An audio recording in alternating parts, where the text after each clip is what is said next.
propose de faire cet exercice. Si je vous dis une femme battue, regardez les images qui viennent, etc. Si je vous dis un homme battu, et mettez-le avec 1,80 m, regardez ce qui vient.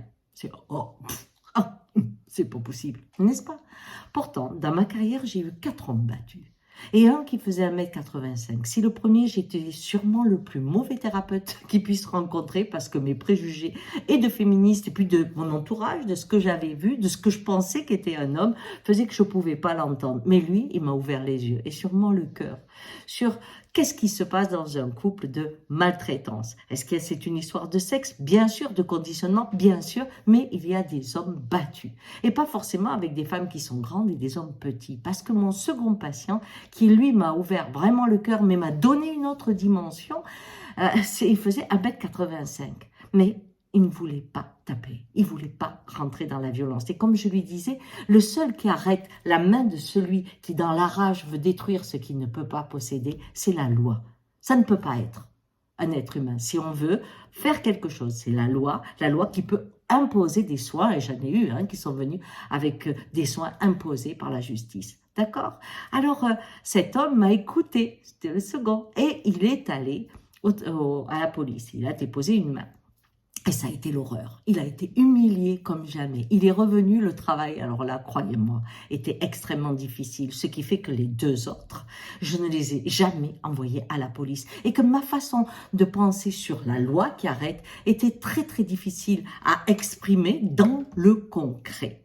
Je racontais ça à une jeune femme qui me dit « Oh ben tu sais, aujourd'hui, avec les écrans, on filme ce que font les flics à ce mec quand il dépose, et là, je peux dire, sur les réseaux, ils en prennent plein la figure. » Je lui dis « Oui, et lui, sur les réseaux, tu l'humilies encore plus? Et sa femme, tu la montres? Et comment elle fait, elle? Parce que c'est une relation, d'accord, mais ils y sont prisonniers tous les deux. Le bourreau est prisonnier de sa victime. C'est horrible, ça peut arriver à des horreurs. Mais une fois que tu l'amplifies sur la place, t'apportes pas la loi, t'apportes le lynchage. » Elle m'a regardée, elle était très étonnée parce que c'est la génération où l'on pense que la justice se fait sur la toile. La justice, elle se fait dans le silence, elle se fait dans le temps, mais elle se fait avec des gens et des professionnels qui permettent de mettre la loi. Or, aujourd'hui, quand je vois ce qui se passe pour ce député, où sa femme dépose une main courante, est-ce que vous avez entendu parler de celui qui a fuité, qui a donné ce document au Canard enchaîné? Est-ce que vous avez entendu parler d'une sanction de sa figure où on peut dire hey, lui, c'est pas un mec correct, ou elle, c'est pas un mec correct? On ne peut pas aller à la police. Et allons plus loin. Maintenant, si vous êtes un homme responsable, un chef d'entreprise, ou une femme chef d'entreprise, qu'importe, si vous avez une forte responsabilité, vous allez déposer une main courante? Non.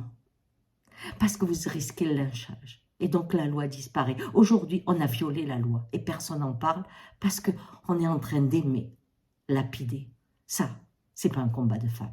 Et aujourd'hui, c'est un combat d'hommes et de femmes pour faire respecter la loi quand un couple se déchire et que la rage met dans l'impuissance et dans la destruction.